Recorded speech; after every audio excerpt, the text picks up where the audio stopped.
Nag-koordinar na ang Iloilo City Traffic and Transportation Management Office sa mga eskwelahan diri sa syudad sa Iloilo antas pa man ang formal nga pagsugod sa klase subong adlaw Hunyo 8. Sa interview sa Bomba Radio kay retired Police Colonel Oldarico Garbanzos, ang head sa Iloilo City Traffic and Transportation Management Office iyagin pahayag nga ang nasambit katikang ang kabahin sa ilang katungdanan agud nga mabuligan ang mga estudyante kag mga manunudlo na hanungod sa trapiko kag mangin sa public safety. Sunod sa iya isa sa mga nagaapekto gid sa dalagan sang trapiko amo ang disiplina sa mga motorista kag ang mga dalanon nga ginakaayo pa. Ginakabig nila ini nga isa ka pagpanghangkat bangod nagatuga ini sang mahinay nga dalagan sang biyahe sa mga salakyan diri sa syudad. Dugang pa ni Garbanzos padayon nila nga iga-monitor ang mga dalan kag posible nga mayara sila sang igapatuman nga mga rerouting agod nga mas manginhilway sa katalagman kag malikawan ang traffic congestion diri sa Iloilo City.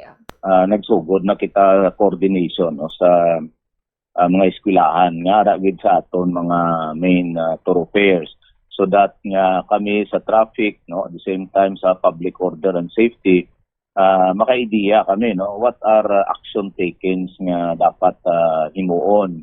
Ang challenge is disiplina sang aton nga mga motorista, disiplina sang mga ginikanan man tani nga nagadulong sa mga kabataan nila sa kada eskwelahan. Another nga challenge ini ang mga dalanon nato may mga ginaobra under construction.